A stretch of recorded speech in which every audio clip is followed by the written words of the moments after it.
Boa noite. Amanhã, 11 de setembro, faz 34 anos que um golpe militar derrubou o governo socialista de Salvador Allende no Chile em 1973. A tomada do poder pelo general Augusto Pinochet resultou na morte de Allende e colocou o Chile sob uma longa ditadura de 17 anos, com um saldo de pelo menos 3.000 mortos ou desaparecidos. O Roda Viva de hoje entrevista uma personagem que viveu muito de perto esse golpe, especialmente pelo fato de ser filha de Salvador Allende. Isabel Allende Bussi. Depois de viver 15 anos no exílio com a mãe, ela voltou a Santiago em 1989, participou do processo de redemocratização do país e hoje está em seu 4º mandato na Câmara dos Deputados do Chile. Isabel Allende veio a São Paulo este ano realizar uma exposição de obras do Museu da Solidariedade de Salvador Allende. Foi quando gravamos sua entrevista para o Roda Viva, que você assiste em instantes.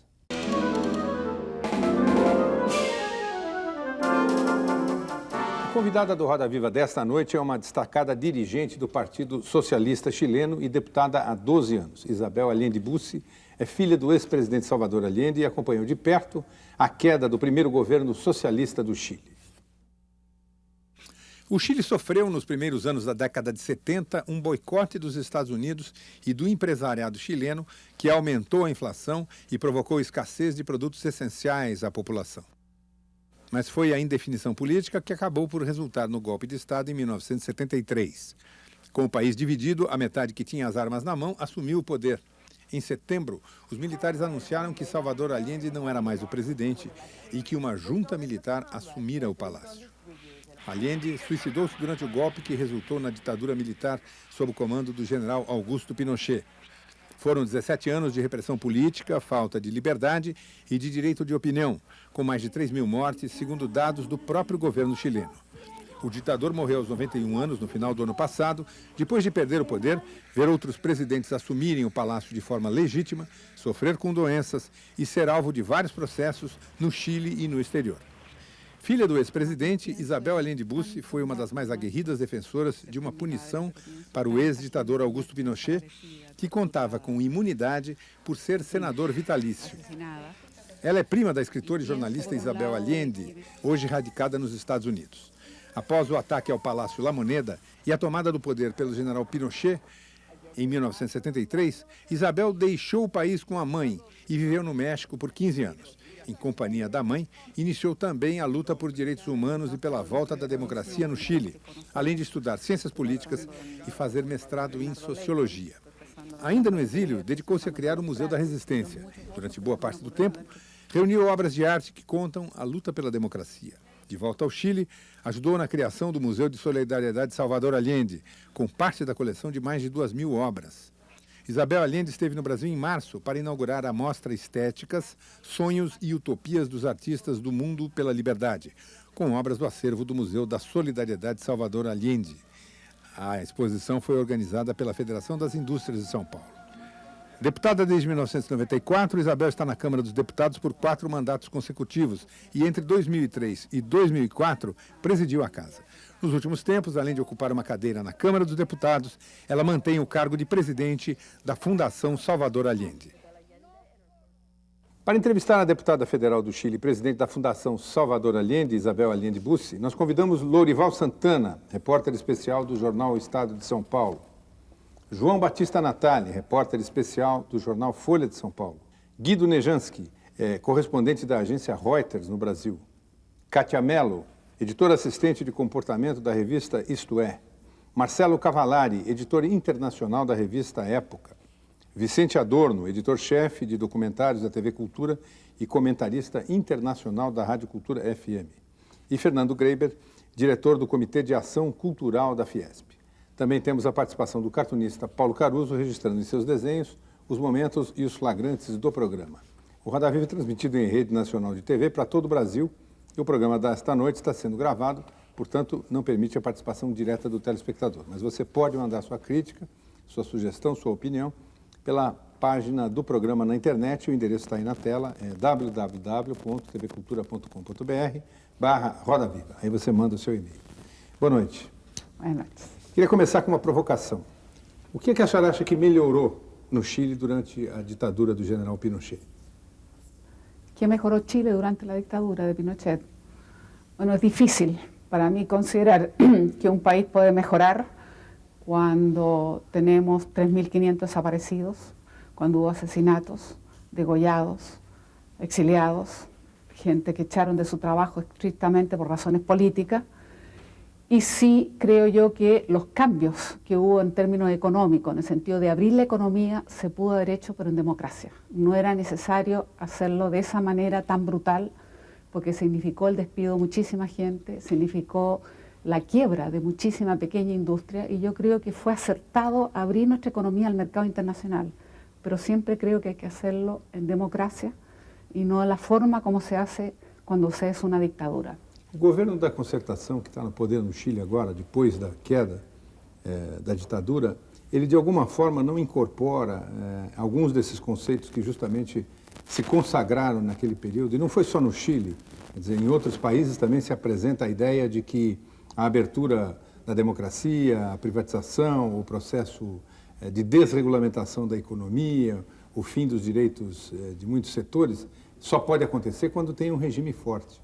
Não há alguma dessas coisas que o governo da concertação, digamos, incorpora como sendo parte do processo? La gran diferencia es que nosotros a través de los gobiernos de la concertación recuperamos la democracia. Hoy día tenemos un parlamento, tenemos tribunales de justicia autónomos y, por cierto, somos una economía abierta. Y es razonable porque somos un país de apenas 15 millones de habitantes. Y por lo tanto lo que nosotros producimos, ya sea el cobre, ya sea nuestros productos vegetales, nuestra realmente vino, frutas, en fin, madera, todo eso debe ser exportado. Nosotros somos partidarios de los tratados de libre comercio. Chile hoy día tiene 80% de la población del mundo, la tenemos bajo convenios bilaterales o tratados como la Unión Europea, tenemos con China, con acuerdo parcial con la India, vamos a firmar con Japón, con Estados Unidos, Canadá, México, en fin. Por lo tanto, nosotros somos partidarios. Pero la diferencia es que a través de un tratado se hacen las cosas con reglas claras, transparentes. Lo mismo decimos. Nosotros ahora la diferencia es que tenemos un país que vive bajo un régimen democrático, que su principal misión es corregir las enormes desigualdades y las enormes injusticias sociales con que nosotros recibimos el país. Una sola cifra. Al año 90, cuando recuperamos la democracia, el 40% de la población vivía en situación de pobreza. Hoy día es el 16%. Por lo tanto, esa ha sido la principal tarea de la concertación. No solo devolver la democracia, sino luchar contra las desigualdades, contra la pobreza, contra la enorme exclusión. Y por eso nosotros decimos que la democracia es la garantía del bien común. Y en la democracia uno lucha por evitar esa exclusión, la discriminación, y por buscar los espacios para que realmente la gente pueda crecer, pero crecer con más justicia. Nesse Chile, uma das economias mais liberais da América Latina, como a senhora imagina que Salvador Allende se sentiria? Ele que tinha uma ideologia muito mais à esquerda, me parece, do que a da concertación. Naturalmente no es lo mismo los años 60, fines de los 60, 70, que lo que estamos viviendo en el nuevo siglo, digamos. Pero yo quiero decirle que en el programa de mi padre se había contemplado un área de la economía estatal, un área de economía mixta y un área de economía privada. O sea, mi padre nunca pensó en estatizar la totalidad de la economía, eso nunca estuvo en su programa y por eso la empresa privada seguía trabajando sin problema. Pero sí tenía una meta importante y que lo ha demostrado hasta el día de hoy, que fue la recuperación de nuestra principal riqueza, que era el cobre. Él nacionalizó el cobre, pero lo hizo incluso a través de una reforma constitucional, es decir, a través del Parlamento, a través de la ley, porque para mi padre lo que él deseaba como sociedad tenía que ser siempre dentro de la democracia, pero también dentro de la institucionalidad vigente. Deputada, existe uma espécie de exercício que é feito, inclusive, por pessoas que eram profundamente simpatizantes do governo do seu pai e dos democratas brasileiros e de outros países da América Latina. E que consistiria hoje em dia em se fazer o seguinte: será que o governo Salvador Allende, há 34 anos atrás, tinha condições objetivas de prosseguir a crise do país estava tão aguda, haviam greves, havia desabastecimento, havia 400% de inflação e assim por diante. Caso não tivesse ocorrido o golpe, como ele teria superado isso? Ou será que o golpe, ou alguma coisa dentro do próprio governo, ou fora do próprio governo, não teria sido inevitável dentro de uma situação quase de insustentabilidade? Veja, é uma pergunta um pouco provocativa e que vai de alguém que tinha um carinho muito grande para com a presidência do seu pai. Mas será que ele teria condições de prosseguir, dada a situação do Chile no início de setembro de 73?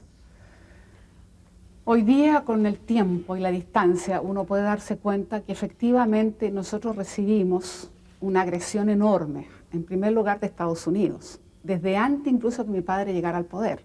Hay que pensar que financiaron los medios de oposición, incluso el principal diario hasta el día de hoy, la cadena El Mercurio, fue financiada durante la campaña como una forma de atemorizar a la población.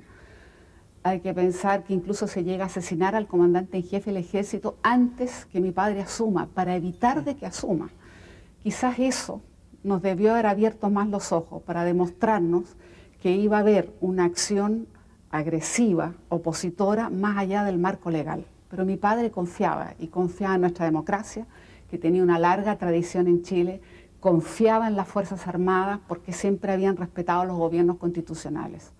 Ahora yo creo que hoy día, con el tiempo, uno puede mirar las cosas y darse cuenta que la oposición norteamericana, que la derecha, que evidentemente se sintió afectada y que fue una gran opositora, que hizo actos de sabotaje, que hizo actos de acaparamiento, de mercado negro, la negativa de venta de repuestos, que eran importantísimos para la industria del cobre, por ejemplo, nuestra principal riqueza, todo eso fue generando un clima efectivamente de polarización, donde hubo huelgas que hoy día conocemos muy bien por el informe Church de Estados Unidos, del Congreso de Estados Unidos, que fueron financiadas, huelgas que permitieron a los principales camioneros que transportaban toda la mercancía a lo largo del país mantenerse más de un mes de huelga, lógico, porque fueron financiadas. Entonces, hoy día uno puede darse cuenta que era difícil mantener un gobierno que tenía ese grado de oposición, ese grado de agresión interna o externa. Sin embargo, yo creo que el golpe, a pesar de todo, si hubiera habido la capacidad de ese diálogo, que muy al final mi padre buscó con mucha fuerza con la democracia cristiana para intentar evitar, a lo mejor habría evitado el golpe. Hoy día las lecciones son varias, pero una de las lecciones importantes es decir, para hacer cambios profundos se requiere una importante mayoría. Y por eso yo sostengo que la concertación, que es nuestra coalición de gobierno, es haber aprendido nuestra historia. Por eso nosotros somos una coalición de centro-izquierda, donde estamos juntos, demócratas, cristianos y socialistas, fuerzas políticas que nunca en toda la historia de Chile habíamos estado juntos en una coalición. Llevamos 16 años gobernando, hemos recuperado la democracia, poco a poco estamos devolviendo la democracia a Chile, pero también implica que uno tiene que tener una importante mayoría. Y esa quizá una de las mayores lecciones.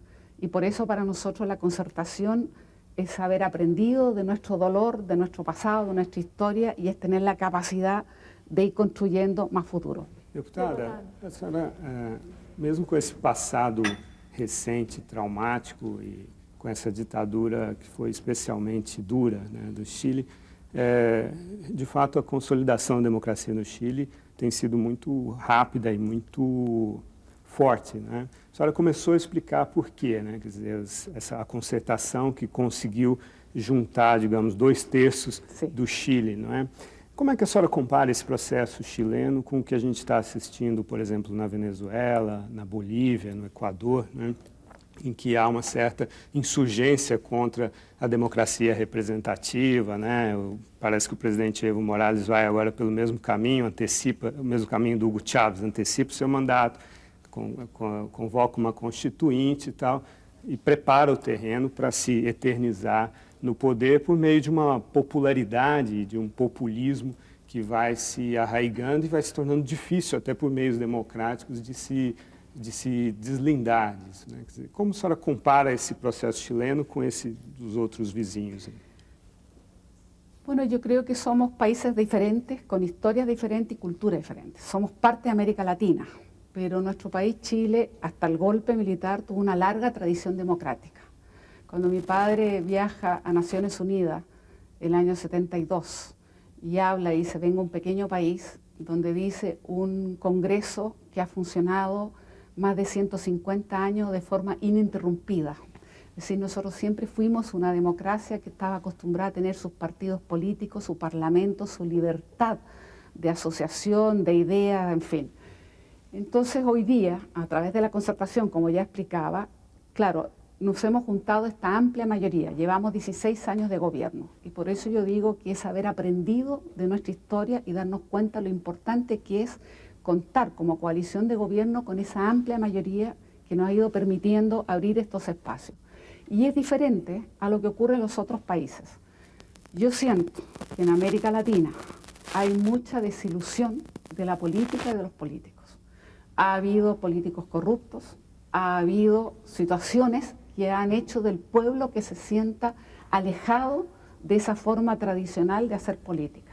Y por eso creo que ha habido espacio para que emerjan otro tipo de liderazgo y otro discurso, porque también es cierto que la implantación y la globalización, pero sobre todo de modelo, no ha traído lo que se supone que iba a traer, que era más igualdad, que era más justicia social, que era mejores condiciones de vida. Y muchos de estos países, particularmente que tienen una alta composición en su población de población aborigen, de población originaria, digamos, de pueblos indígenas, donde han sido extraordinariamente postergados, donde son generalmente productos de mucha pobreza, de poca oportunidad.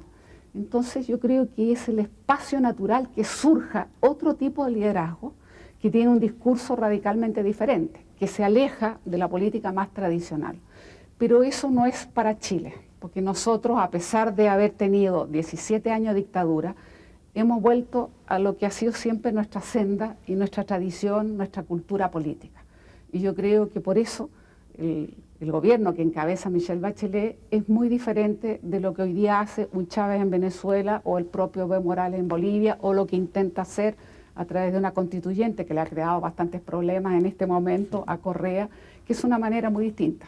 Nosotros convocamos a elecciones el año 90, se eligió nuestro Congreso y como digo, hoy día los tribunales también funcionan de una manera muy autónoma, lo que no hicieron durante la dictadura, entonces son procesos diferentes. Sin embargo, a nosotros nos interesa tener las mejores relaciones con todos los países, porque también tenemos que aprender de la diversidad y de la tolerancia.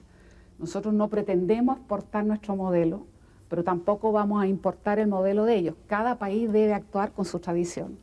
Deputada, em 200 e poucos anos de história republicana, é a primeira vez que se tem uma mulher na presidência. Assim.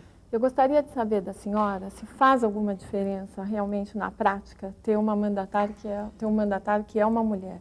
E nos aspectos sociais, se a senhora acha que ela vai ter alguma grande contribuição. Logo de cara, ela enfrentou um movimento estudantil gigantesco, teve que mudar sua agenda por conta disso.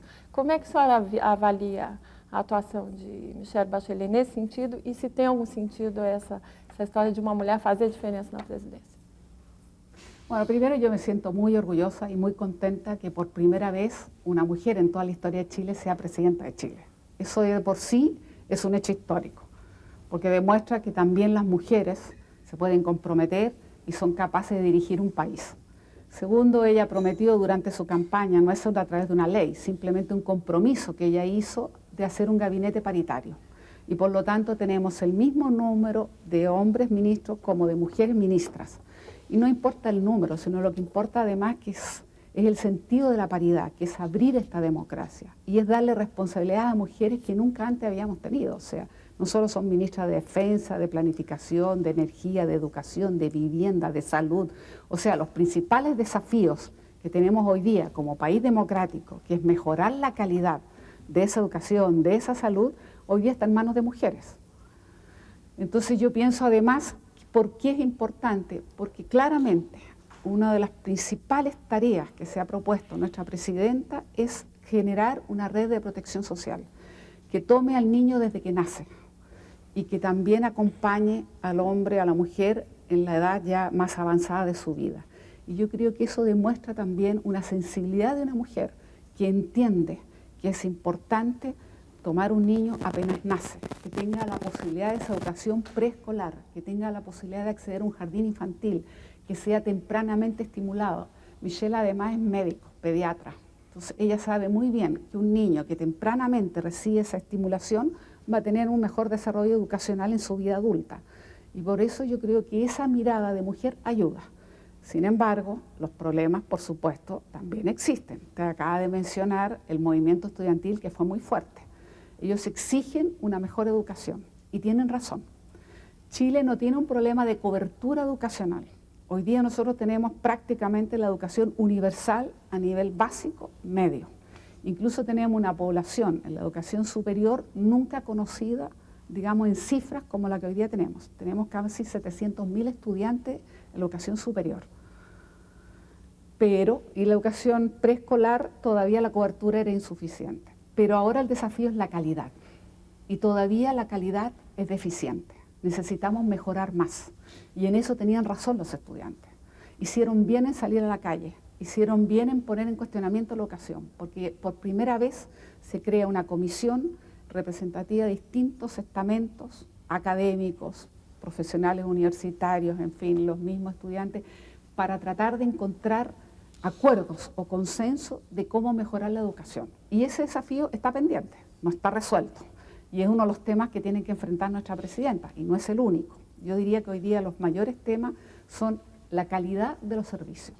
Educação, saúde, vivienda, para sintetizá-lo. Deputada, nós vamos fazer rápido intervalo e voltamos num instante com o Roda Viva, que hoje tem na plateia Lésia Hidalgo Arias, assistente de marketing do Instituto Sangari, Patrícia Esperro, diretora do Museu de Solidariedade de Salvador Allende, Micael Nunes, jornalista, e Tissa Kimoto, designer gráfica. A gente volta já já.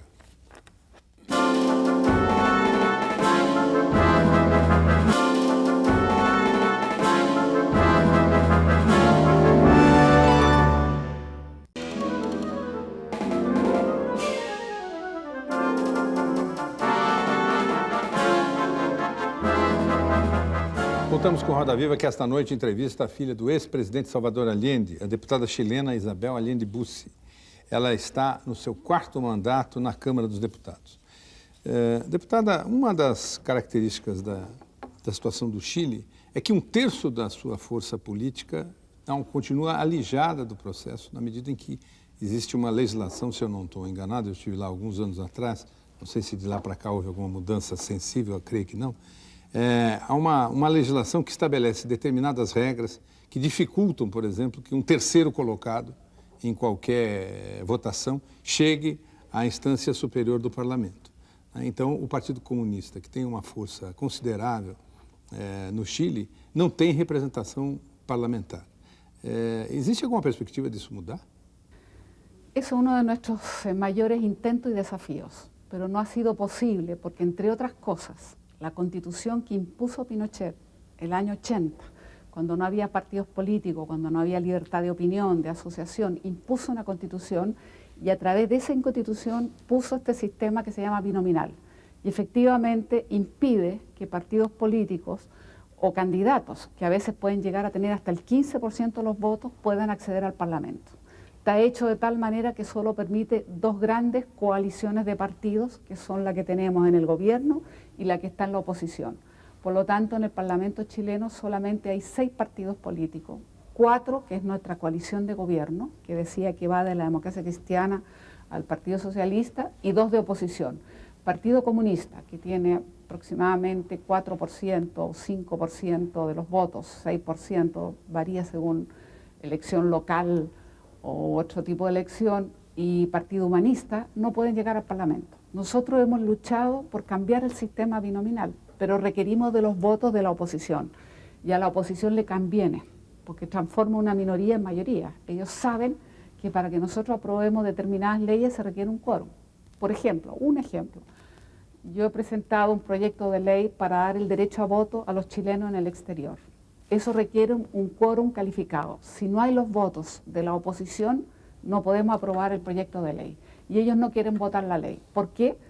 Porque hacen cálculo electoral. Ellos piensan que una parte importante de la comunidad chilena que está afuera no va a votar con ellos, no va a ser favorable la votación para ellos y por lo tanto no votan a favor del proyecto. No impide entonces tener una ley que yo creo que sería más justa. Essa lei, de alguma forma, ela facilita essa ideia de uma ampla maioria? Quer dizer, se a gente tem partidos, se o Chile tem partidos fora do processo político, partidos inclusive, digamos, de propostas mais, não sei se a palavra é apropriada, mas mais radicais, como é o caso do Partido Comunista, isso facilita a concertação, facilita, digamos assim, o jogo político das maiorias? Pero nosotros como Concertación pensamos que sería mucho más importante abrir para que pudieran ingresar Partido Comunista o Partido Humanista al Parlamento, porque nos parece justo y más democrático. Es cierto que ha impedido que existan demasiados partidos políticos. Aquí son solamente 6 en total que están representados en el Parlamento. Es cierto que no tenemos 30 partidos políticos, pero la verdad es que yo creo que es injusto el sistema y uno de nuestros propósitos es cambiarlo. Y no lo hemos logrado porque estamos siempre en el mismo tema, el quórum calificado. Um dos grandes problemas aqui no Brasil é o sistema previdenciário. Para você ter uma ideia, a grande maioria dos trabalhadores não tem idade mínima para se aposentar aqui e muitos dos que recebem os benefícios não pagaram contribuição. Então o sistema implodiu, drena boa parte dos recursos do governo. No Chile foi feita muito precocemente, né, uma reforma na Previdência, uma privatização do sistema, né, com contas individuais de capitalização. Certo. Queria que a senhora explicasse um pouco como é o sistema chileno e quais as críticas, quais os problemas que existem hoje. Durante la dictadura efectivamente se impuso un sistema el año 82 que nunca había tenido Chile, que consistía exclusivamente en una cuenta individual. La persona que trabajaba, para eso tenía que tener claro un contrato formal y que el patrón o el empleador imponga la previsión que llamamos nosotros, que se le descuenta al trabajador, porque el empleador no pone ni un peso, lo que no deja de ser bastante llamativo, porque solamente es el trabajador que se le descuenta a él de su sueldo bruto, que es un sueldo neto, digamos, porque una parte de esto va a la previsión. ¿Cuál era el problema? Que a pesar que se le descuenta al trabajador, no todos los empresarios ese dinero lo ponen en previsión. Y nosotros hemos fallado en la fiscalización, no hay suficiente fiscalización. Ahora último, hemos dictado leyes para lograr que efectivamente el empresario ponga esa previsión. ¿Cuál era el otro gran problema? Que además muchas personas preferían que no le impusieran por la totalidad del sueldo, entonces un porcentaje mucho menor. Conclusión, recién ahora vamos a aprobar el sistema y ahora nos hemos venido a dar cuenta que llegando ahora la persona que empezó a trabajar 20 y tantos años y que ha llegado el hombre a los 65 y la mujer a los 60, nos damos cuenta que con ese ahorro individual, solo individual, sin ninguna contribución ni estatal ni empresarial, digamos, no le va a alcanzar para el resto de su vida. ¿Por qué? Porque naturalmente la expectativa de vida ha aumentado. Hoy día estamos hablando de 78 años para arriba. Por lo tanto, a la persona no le va a alcanzar jamás lo que alcanzó a ahorrar para vivir 20 años más después que se jubila. Y por lo tanto hay que hacer una reforma que de alguna manera garantice que esa persona efectivamente pueda tener una pensión digna y además lo acompañe hasta el final de su vida. Pero además había otro problema, y es un problema que afecta mucho a las mujeres.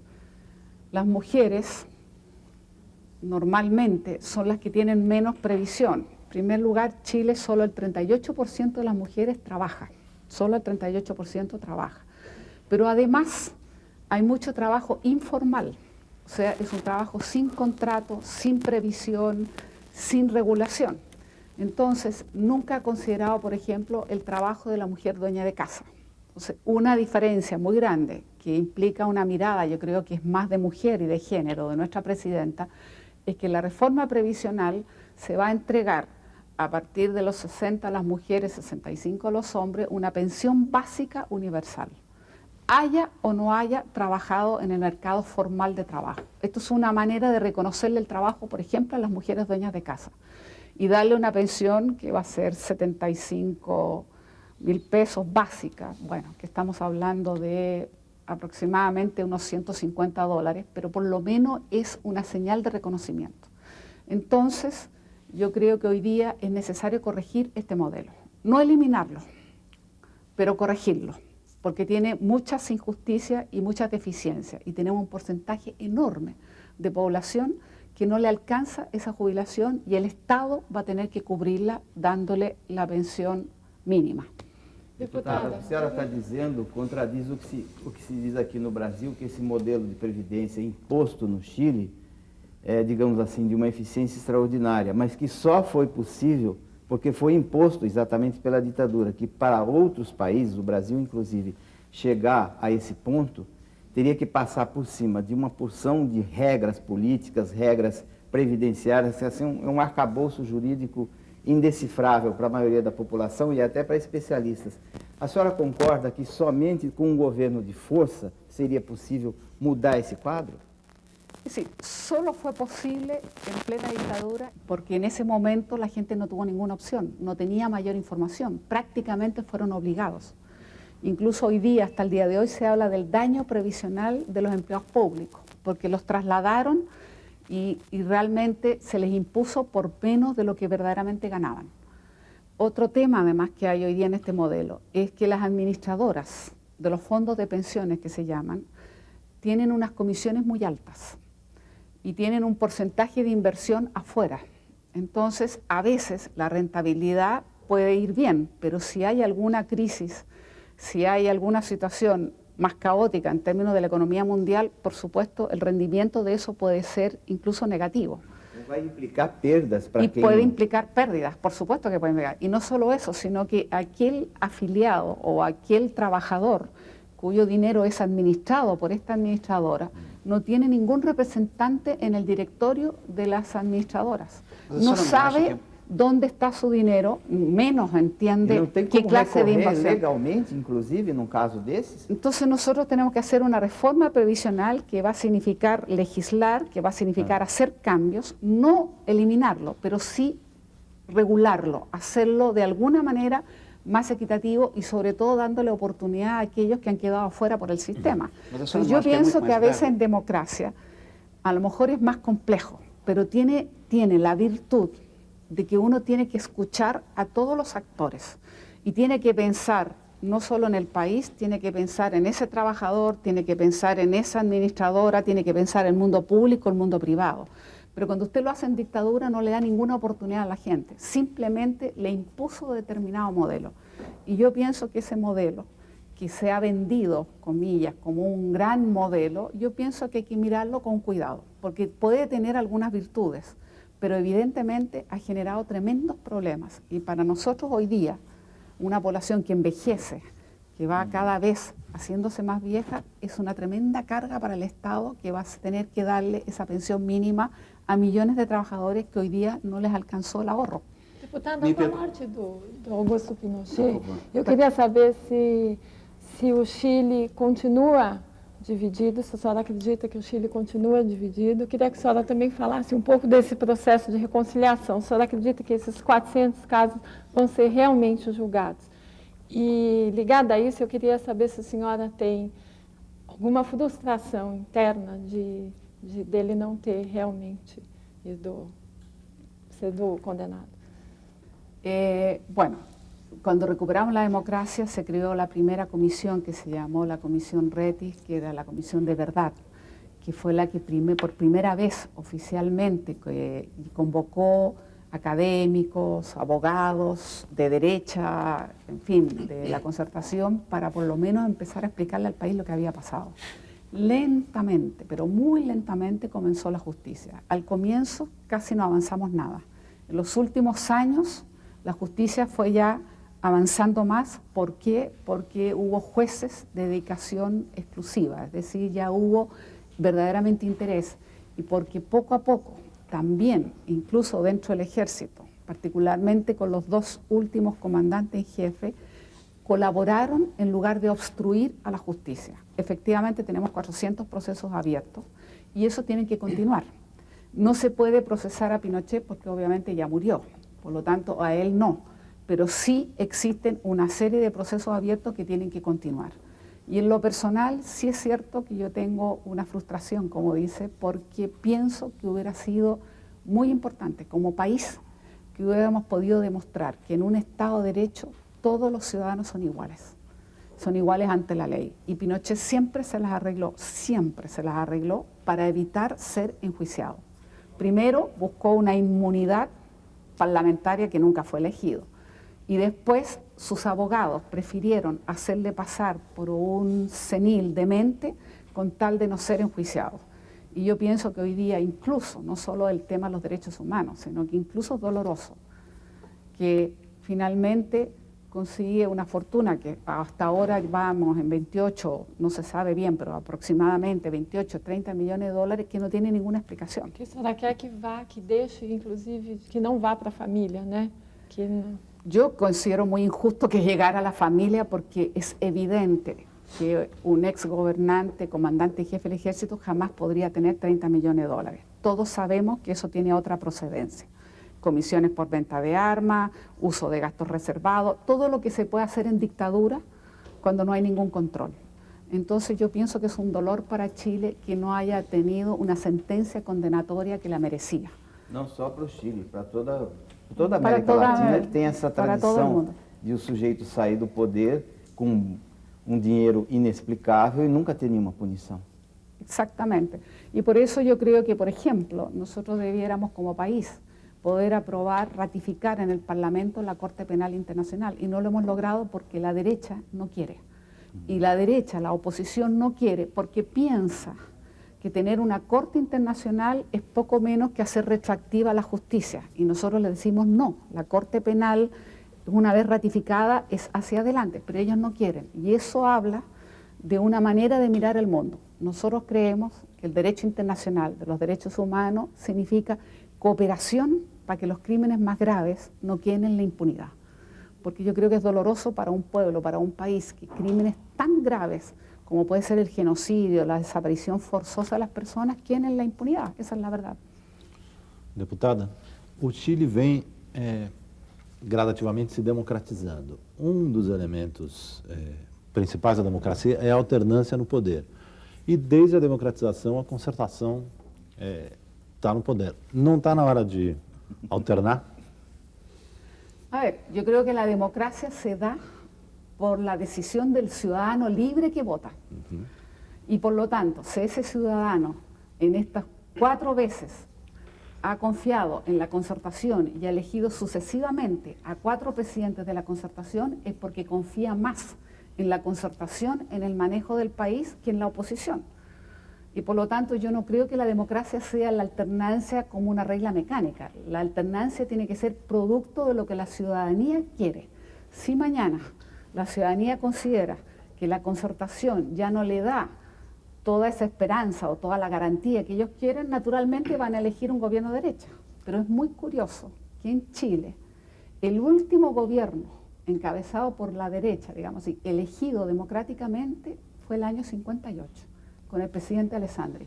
Después vino un gobierno democratiano, Salvador Allende, 17 años de dictadura y llevamos 16 años gobernando la concertación. Y yo pienso que de alguna manera, el costo de las violaciones de los derechos humanos, el haber terminado con nuestras instituciones democráticas, tiene un peso todavía dentro de la población que hace que no le entregue el voto a la derecha. Yo creo que ellos todavía tienen cierta desconfianza o algo hay porque no han logrado efectivamente. É que esse Y rótulo... esto es só importante perguntar porque de uma coisa alguna pra- manera... ¿Perdón? Com relação à direita e também, eu queria só dar um pequeno salto. A senhora se referiu de maneira bastante realista e ao mesmo tempo crítica ao papel que os Estados Unidos tiveram em 1973, no momento do golpe de Estado Sim. que derrubou seu pai. E isso aqui está amplamente documentado. Não se trata de fazer anti-americanismo, houve realmente tudo aquilo e talvez ainda coisas muito piores. Hoje em dia, no entanto, os Estados Unidos são um país que tem com o Chile um tratado privilegiado de comércio, 1/3 das importações e das exportações chilenas, a grosso modo, se dão com os Estados Unidos. A senhora tem hoje em dia uma ideia mais positiva ou mais rancorosa dos Estados Unidos? Como que a senhora consegue digerir essa mágoa do passado? A ver, ser crítico no significa rencor. Y yo nunca he sentido rencor. Tengo claro el papel que jugó Estados Unidos y tengo claro que intervino, y no solo yo, el Congreso de los Estados Unidos y todas las investigaciones. Pero hoy día Estados Unidos juega un papel muy distinto con Chile. O sea, hay un respeto a una democracia, a un Estado de Derecho. Ellos criaron a Pinochet, ellos protegieron a Pinochet, ellos apoyaron a Pinochet, ellos estimularon a Pinochet. Pero después, esa propia criatura que ellos tuvieron fue generándoles muchísimos problemas. Y a partir del asesinato de Orlando Letelier en Washington, para Estados Unidos eso fue brutal. Asesinado un ex diplomático y ministro en pleno Washington. Entonces yo creo que poco a poco ellos también empezaron a cambiar. Para en resumen, yo pienso que hoy día la relación con Estados Unidos es bastante normal. Es una relación donde efectivamente tenemos un tratado de libre comercio, donde una parte importante de las exportaciones, aunque está muy equilibrado, van a Estados Unidos, van a Europa, van a Asia, pero también en algún momento, por ejemplo, con el presidente Lagos, cuando tuvimos una posición más bien crítica en torno a la invasión a Irak, en el sentido de darle oportunidad al gobierno más tiempo para que la comisión investigadora demostrara si había o no armas biológicas, allí a Estados Unidos no le gustó, pero tuvo que entender que era la posición de Chile. Entonces pienso que hoy día es la relación que debe tener. Por poderoso que sea un Estado, debe aprender a respetar a un país pequeño. Y yo pienso que hoy día es la única manera como nos podemos entender. Mas hoje os Estados Unidos, digamos, acreditam que o Chile é de uma esquerda bem comportada, por oposição, digamos, à Venezuela, por oposição à Bolívia. Então existe um privilégio de relacionamento dos Estados Unidos com o Chile, que não ocorre com Caracas, que não ocorre com La Paz, e que ocorre com Brasília também, digamos, nós também somos uma esquerda bem comportada, segundo os Estados Unidos. Sí, Estados Unidos claramente se siente mucho más identificado con un liderazgo como el de Michelle Bachelet o el del presidente Lula, y por supuesto que no le interesa o no tiene una relación, digamos, positiva, digamos, con el gobierno del presidente de Venezuela, de Chávez, eso está claro. Pero aquí lo importante es que nosotros tenemos que aprender, por pequeños que seamos como países, también a hacer respetar nuestros puntos de vista. Y nosotros, por ejemplo, somos partidarios la concertación de la Corte Penal Internacional, que yo hablaba, y a Estados Unidos no le agrada, Estados Unidos se opone. Pero nosotros, si logramos tener los votos, la vamos a aprobar. Y yo creo que eso demuestra cuando un país tiene soberanía, tiene dignidad, tiene principios. Y nosotros aprendimos que los derechos humanos hay que respetarlos. Y por lo tanto creemos que la Corte Penal es un buen instrumento para el futuro, para las futuras generaciones. Y por lo tanto, aunque no le guste a Estados Unidos, lo vamos a hacer. Deputado, vamos fazer mais um rápido intervalo. O Roda Viva volta daqui a instantes.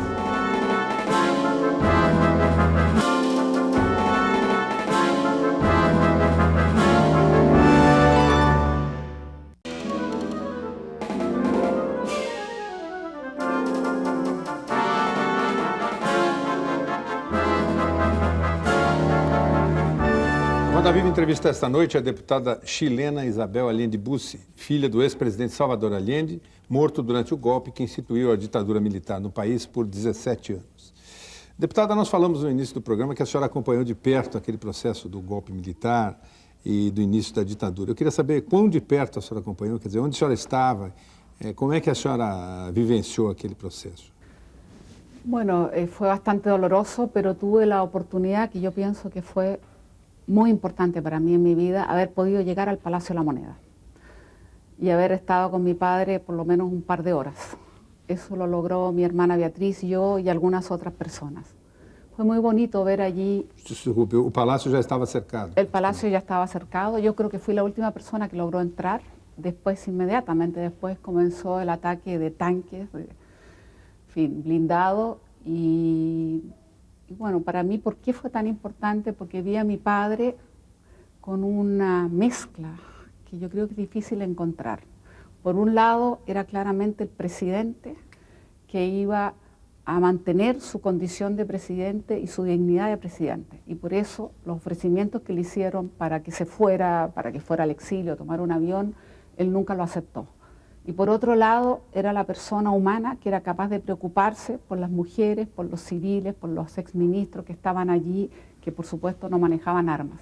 Estaba preocupado para que no hubiera muerte de inocentes. Entonces yo pienso que esa mezcla de la persona que tiene la dignidad del momento, sabe lo que está pasando y va a ser leal a sus propias palabras cuando dijo, pagaré con lealtad la lealtad de mi pueblo. y al mismo tiempo esa persona que estaba enormemente preocupada porque habíamos 2 hijas y una hermana mía incluso con 7 meses de embarazo. Entonces a eso lo angustió mucho hasta que logramos salir, o sea, hasta que él nos obligó a salir. Por que só em 1990 a senhora aceitou a tese de que ele havia se suicidado e do início o que prevaleceu foi a versão de que ele havia sido assassinado pelos militares golpistas? Por que tanto tempo para aceitar um fato tão doloroso, mas ao mesmo tempo tão dignificante? Porque tuvimos muchas dudas, porque efectivamente cuando solo al día siguiente mi madre fue la única persona de la familia con una tía que lograron, digamos, las llevaron en un helicóptero para un entierro obligado, anónimo, ella no la dejaron levantar la tapa del ataúd. Y cuando uno vive una dictadura como la que se vivió, donde se hicieron tantas cosas, era razonable pensar si había habido o no había habido efectivamente al respecto una acción como para haber llegado al asesinato o no. Pero el año 90, cuando hicimos llegada a la democracia, el traslado de los restos, ahí hicimos una exhumación. Por lo tanto, ahí tuvimos la certeza que efectivamente mi padre, en un acto que yo creo que es un acto de una enorme dignidad, obviamente que prefirió quitarse la vida antes de ser humillado. Y yo creo que eso lo enaltece y eso es uno de los valores que hoy día la gente reconoce. Hay pocas personas que son capaces de tener un gesto así, de cumplir una palabra que él había dicho. Y que él había dicho, pagaré con lealtad la lealtad de mi pueblo. Yo creo que eso es muy hermoso.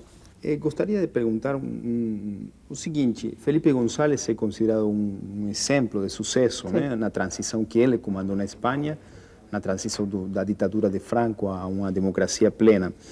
E ele, numa entrevista em 1992, já tinha 10 anos no cargo de presidente do governo espanhol, ele falava que o que ele fez na Espanha poderia ter sido feito por uma direita moderna. Só que a Espanha não tinha essa direita moderna e democrática, que o país não encontrou essa direita. Eu queria saber se a senhora, passado tanto tempo, enfim, do fim da ditadura no Chile, passados mais de 30 anos do golpe de Estado que derrubou seu pai, presidente Allende, o Chile está avisorando, está começando a ter uma direita democrática e considerada moderna. De una parte sí. Yo creo que poco a poco hay una derecha que ha empezado a entender de que la democracia es un valor que debe ser permanente y que yo creo que hoy día estarían en condiciones de decir no volveríamos a repetir aquello de llamar a las Fuerzas Armadas y estimular a las Fuerzas Armadas para un golpe. Pero no sé si todas, no sé si todas. O sea, creo que hay un sector de la derecha que es capaz de entender el valor de la democracia, que es capaz de entender que una democracia moderna significa donde el diálogo es muy importante y donde debe haber más bien colaboración que confrontación, y donde incluso la relación empleador-empleado debe ser una relación positiva de educación y de poder trabajar juntos. A veces uno se pregunta si esa derecha en mi país existe. Yo creo que sí, en un sector sí existe, pero todavía quedan algunos de aquellos que lamentablemente no son buenos empleadores, que, por ejemplo, no ponen las previsiones, por ejemplo, no cumplen la regulación laboral, por ejemplo, persiguen a los dirigentes sindicales. Pienso que todavía les falta para que sea el conjunto de la derecha. Yo no podría llamar que toda la derecha es esa derecha moderna, pero un sector puede serlo, pero no la totalidad. Y creo que hay ahí un camino que aprender.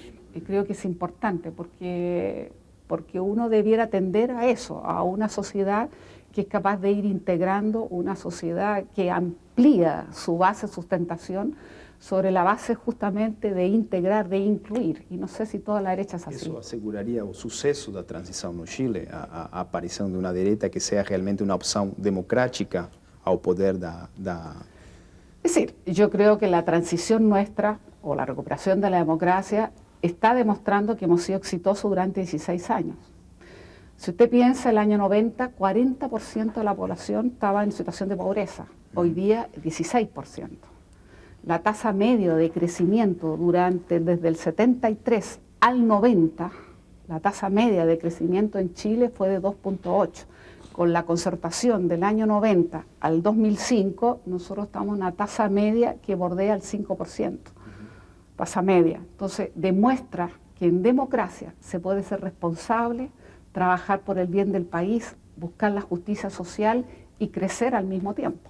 Y yo creo que en ese sentido la concertación ha sido exitosa. Deputada, mas em termos programáticos não há diferença entre a direita e a esquerda, ou a centro-esquerda, a concertação chilena, né?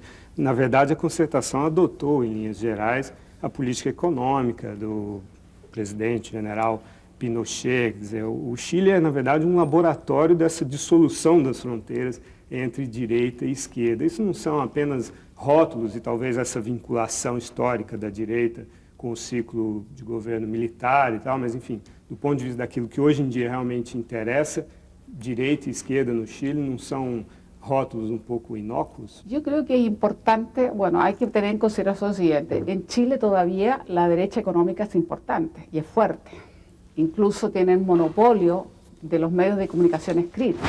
En Chile solo hay dos grandes cadenas de todos los medios de comunicación escritos y los dos pertenecen a grupos empresariales de derecha. Existe incluso dentro de la derecha económica de nuestro país, existen ligaciones muy fuertes en el sentido que están ligadas a los medios de comunicación y son también muy poderosos en términos económicos.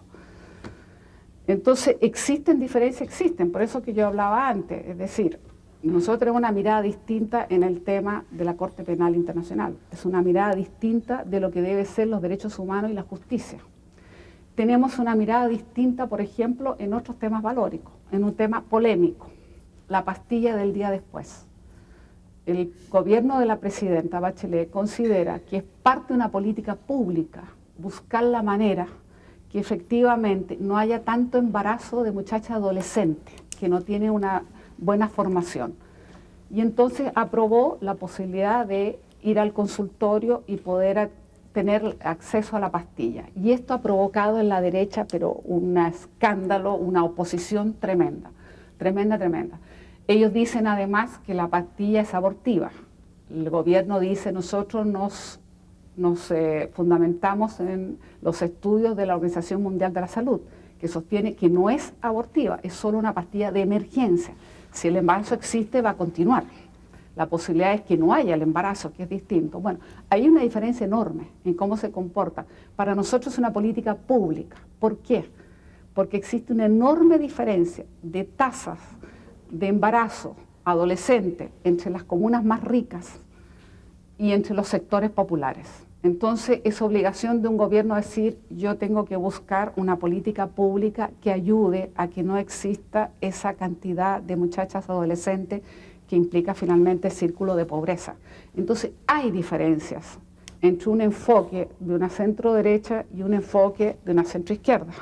Es cierto que hay ciertos temas de país que me enhorabuena, y yo me felicito, y ahí es la parte de esa derecha que es ya capaz de entender que hay ciertas miradas de país que son importantes. Por ejemplo, en el tema de los tratados de libre comercio, en general tenemos una posición común. La política exterior, en general, la derecha comprende que es la política que lleva, por cierto, la presidenta, que es la encargada de las relaciones, digamos, exteriores, y en general apoyan. Incluso cuando tuvimos el conflicto con Estados Unidos por la posición nuestra crítica frente a la invasión de Irak, la derecha apoyó en ese momento al presidente Lagos. Entonces hay ciertos momentos que ha tenido capacidad de entender que hay política de país, pero hay otras situaciones en las cuales tenemos enormes diferencias, y esas diferencias son notorias.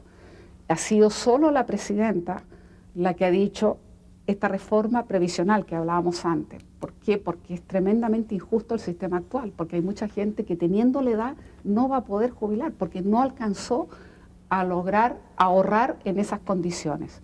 Y en general es nuestro gobierno y ha sido la concertación la que ha propuesto toda la regulación laboral.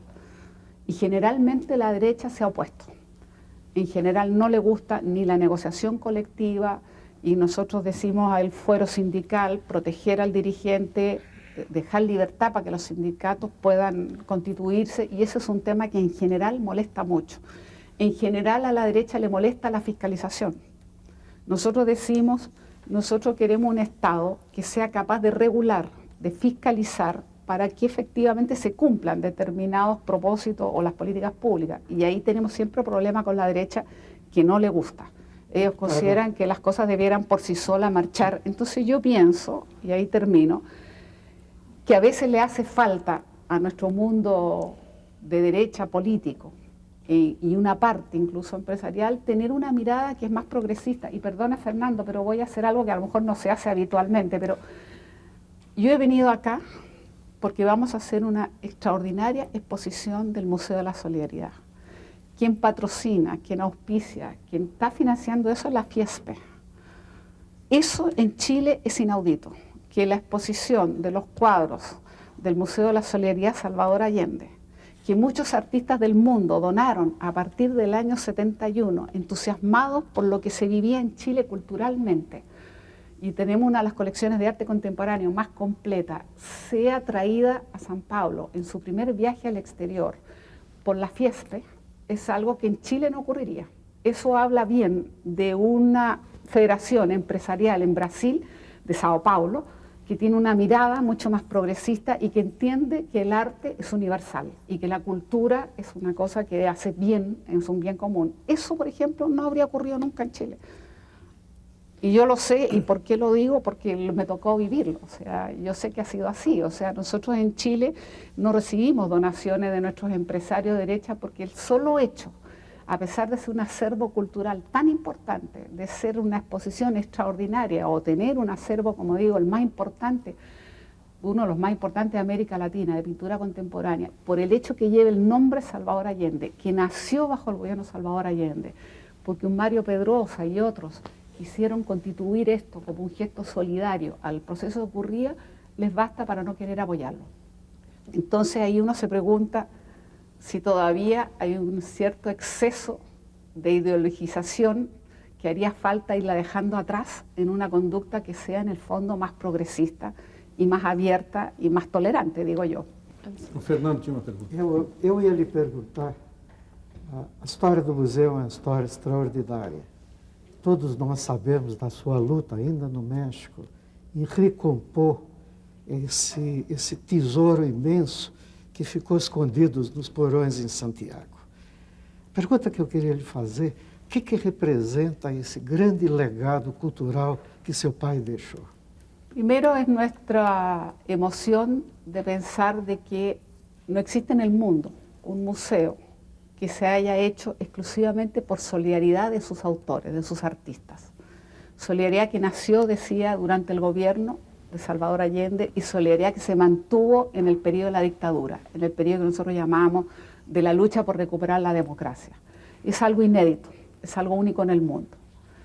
Pero también representaba el sueño de un presidente, el sueño de un presidente que pensaba que el pueblo tenía derecho a acceder a los niveles superiores del arte, de la expresión artística, del arte plástica, y que era importante darle esa oportunidad. Y Chile era un país bastante pobre y que no tenía prácticamente ninguna colección de arte contemporáneo. Y gracias a esa donación, hoy día tenemos una de las colecciones Obras más completas. de qué artistas tem nesse museu? Uy, tenemos desde Miró, Le Parc, Vasarely, Kandinsky, tenemos Stella, tenemos Camargo, Millares, o sea, de verdad es una colección muy completa.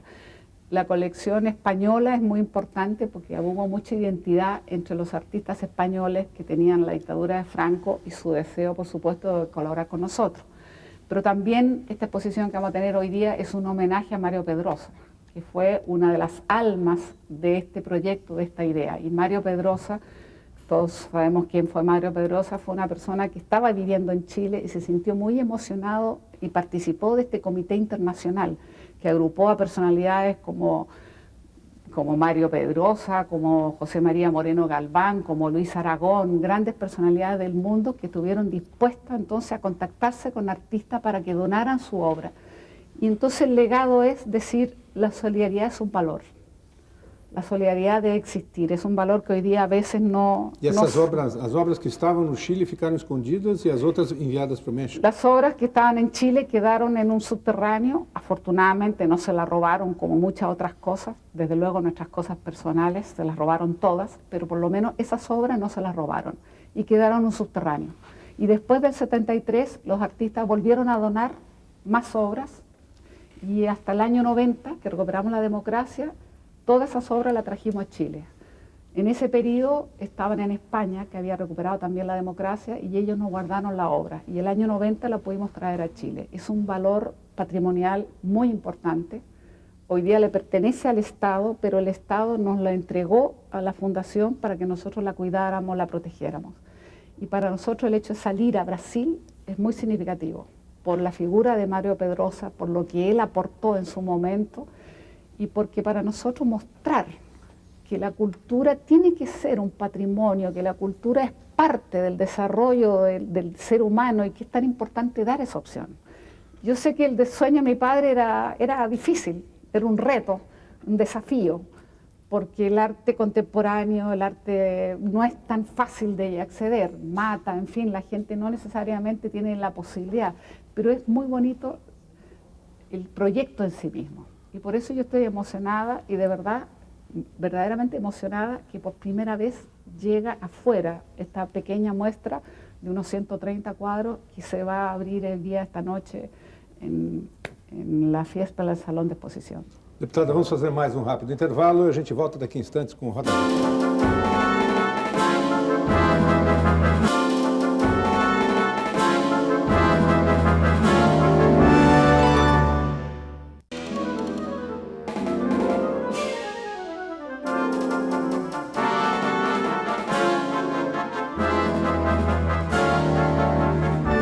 Voltamos com Roda Viva, que esta noite entrevista a Isabel Allende Bussi, deputada federal do Chile e presidente da Fundação Salvador Allende.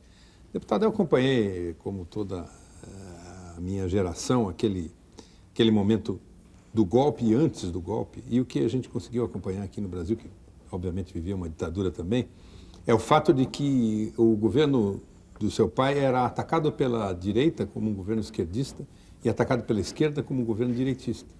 Os militantes do movimento de esquerda revolucionária, por exemplo, achavam que faltava alguns minutos para se tomar o poder.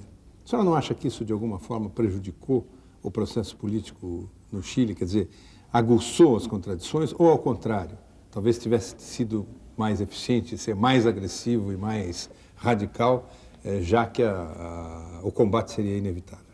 A ver, yo pienso que mi padre, el camino que escogió era el camino que se adecuaba a la tradición chilena. Y por eso mi padre nunca fue partidario de un golpe, nunca fue partidario de insurrección armada, nunca fue partidario de usar la vía armada, a pesar que en los años 60, con la Revolución Cubana, la teología de la liberación, se hablaba mucho, digamos, de los procesos revolucionarios, pero ese no era el camino para mi padre. Y el camino que escogió era difícil, porque precisamente estaba plena libertad de asociación, de opinión, los partidos, la derecha, y por eso que hubo tanto sabotaje y tanto atentado. Es cierto que había sectores de izquierda, de extrema izquierda, Movimiento Izquierda Revolucionario y otros, que criticaban al gobierno porque consideraban que no era suficiente los cambios o la velocidad de los cambios. Pero yo creo que mi padre en ese sentido, a pesar de ser difícil el camino, hizo lo que él sentía que tenía que hacer. O sea, apegado a la legalidad y no avanzar más de lo que se permitía en ese momento.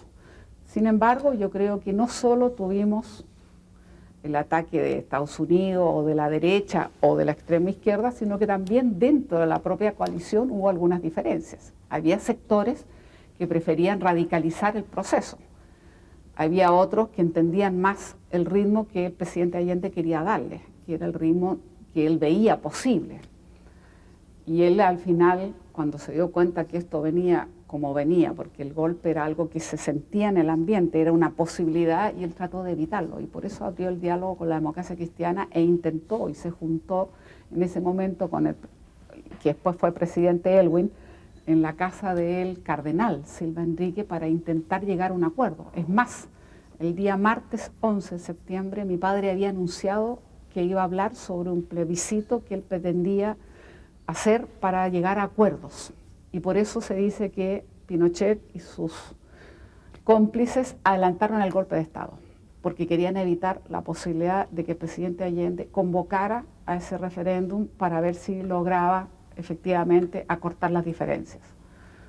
Así que eso quedó en la historia y de alguna manera demuestra. Entonces yo pienso que él no iba nunca a radicalizar más de lo que él sentía que podía hacer.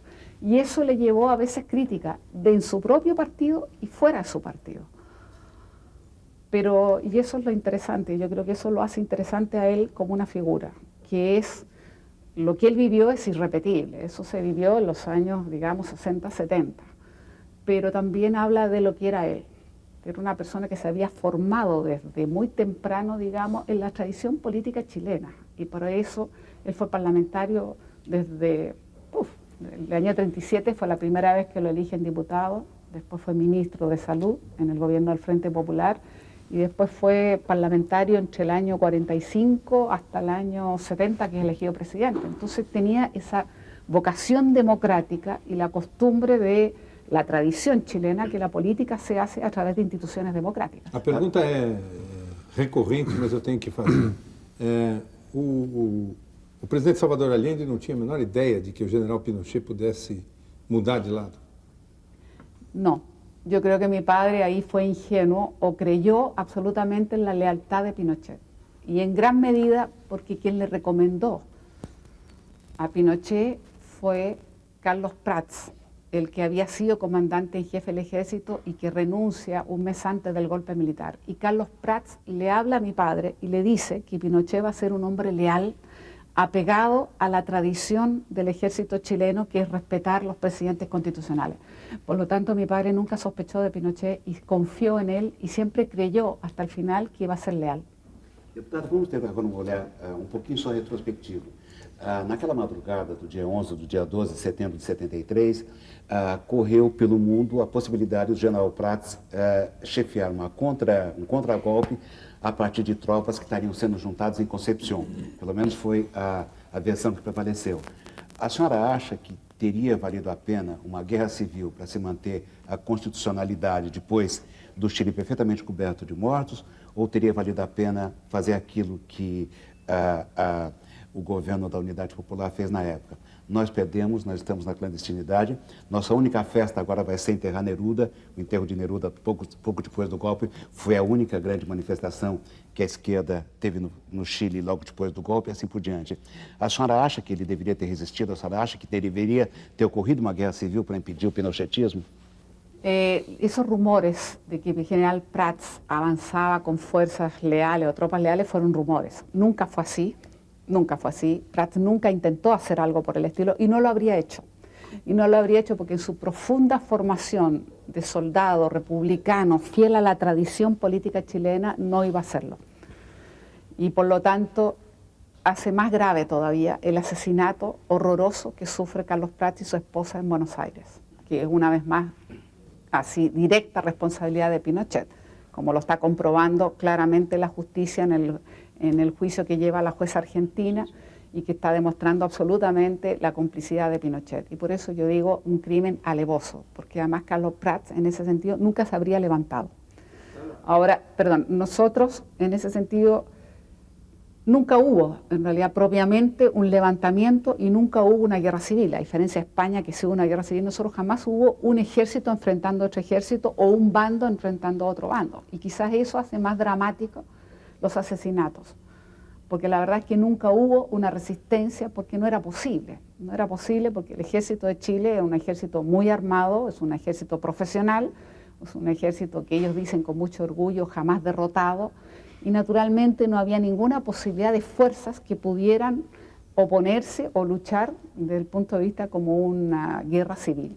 Y yo pienso que el camino que finalmente hicimos, que fue el camino del propio referéndum, que si hubiera ganado la opción del sí, que era el que apoyaba a la derecha y los pinochetistas, era que Pinochet continuara aún 8 años más, habría completado 25 años en el gobierno.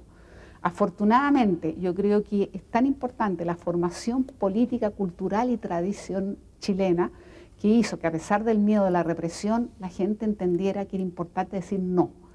Y por eso, como decía mucho el expresidente Lago, y era algo que se decía mucho, con un lápiz y un papel se ganó el no. Y el no significó no más Pinochet 8 años más, y en cambio tener que llamar a elección obligadamente al año siguiente. Y así empezamos nuestra transición democrática. ¿Que nos demoramos mucho? Sí. ¿Que fueron 17 años de dictadura? Sí. Pero yo prefiero ese camino que más sangre, más muerte, más dolor, no tenho nenhuma dúvida. Deputada, a senhora recentemente falou, numa entrevista exatamente no dia 13 de janeiro de 2006, em toda a América Latina necessitamos dar mais credibilidade à política E para isso é preciso nos distanciarmos o mais possível das práticas de corrupção. Coincidência ou não, a senhora está aqui no Brasil e há pouco tempo saiu uma pesquisa sobre como os brasileiros veem os políticos. Os nomes mais edificantes, digamos assim, são corruptos, mentirosos, interesseiros, que jamais têm noção do que o povo precisa e só das suas próprias necessidades. A senhora chamou atenção também para o fato de que o Chile, hoje, por estatística também, é o país considerado menos corrupto da América Latina. Será que só isso explica o sucesso econômico do Chile e o sucesso da reconstrução da democracia no Chile? E o que nós, que ainda estamos patinando na corrupção, temos de fazer contra isso? Eu queria acrescentar uma pergunta a dele, que é exatamente sobre esse mesmo tema. E só para acrescentar, como é que a senhora vê o governo Lula em relação à corrupção? Yo pienso que en Chile también se tiene una mirada muy crítica a los políticos, a los partidos.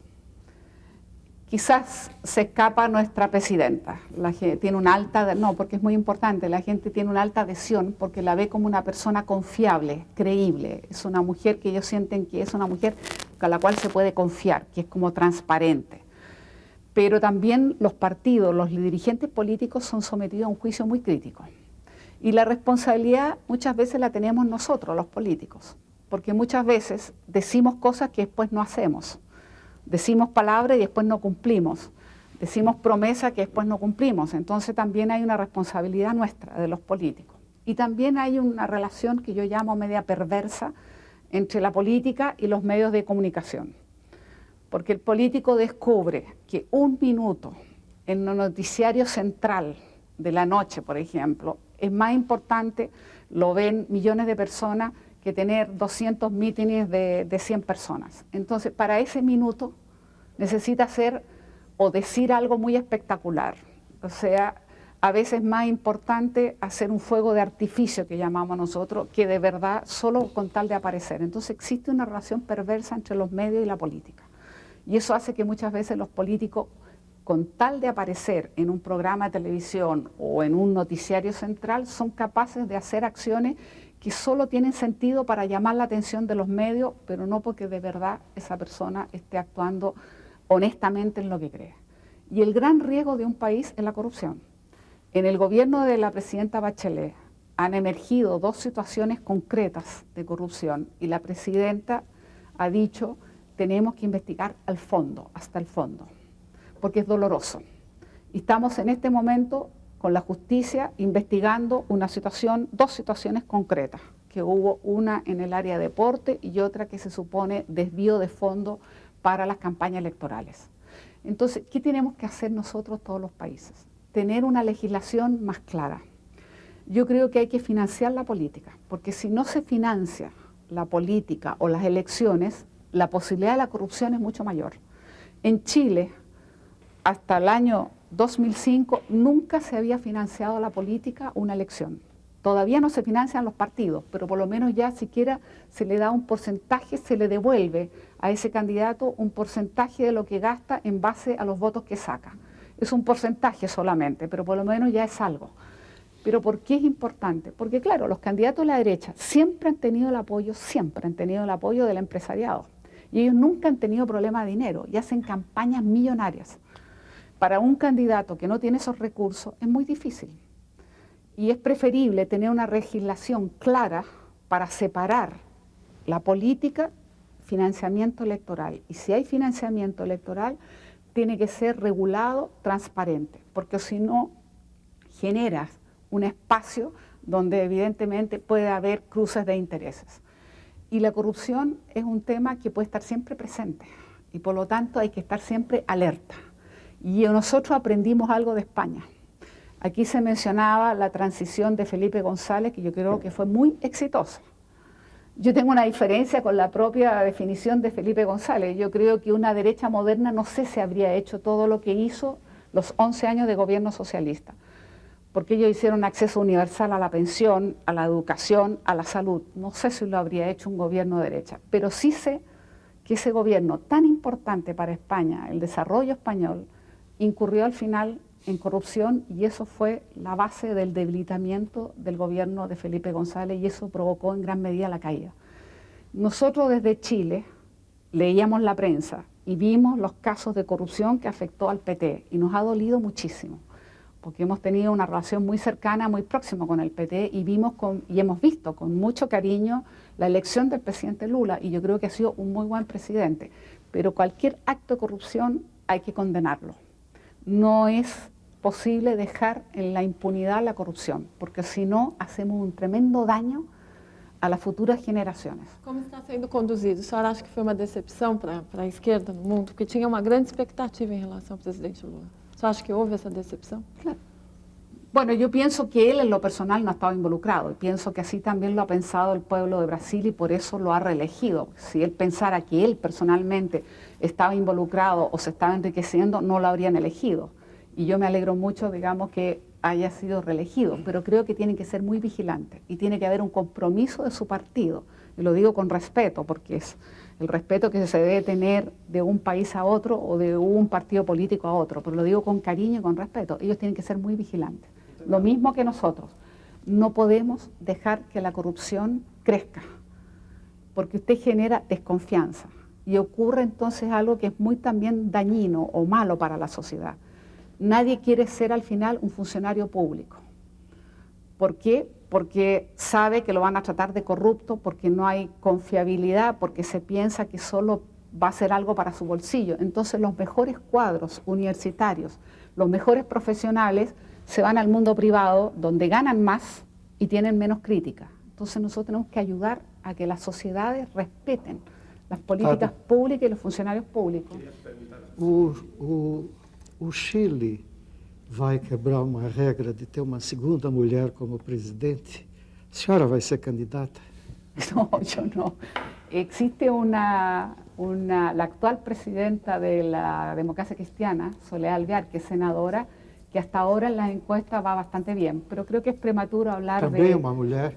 Es una mujer, y yo estaría contenta que fuera de nuevo una mujer, pero yo en lo personal no he pensado eso. Yo me siento contenta de tratar de, y lo hemos hecho con bastante esfuerzo, reivindicar la memoria de mi padre, porque creo que era lo justo hacer. Me siento orgullosa si tenemos un proyecto como el Museo de la Solidaridad, continuar un sueño que él tenía. Me siento orgullosa de ver que poco a poco generaciones jóvenes admiran algo que es importante, que es la ética y la política. Y hay mucha gente, incluso de derecha, que puede que no le gustara nada a Salvador Allende, pero saben una cosa, saben que fue un hombre absolutamente honesto, que tenía ética y que cumplía su palabra. Y yo creo que eso es un gran valor en la política. Deputada, com essas palavras a senhora encerra a sua entrevista. Queria agradecer muito a sua participação aqui. Gracias. Agradecer aos nossos entrevistadores, a você que está em casa, e convidar todos para estar novamente aqui 10h40 da noite, na próxima segunda-feira, com mais um Roda Viva. Uma ótima semana e até segunda.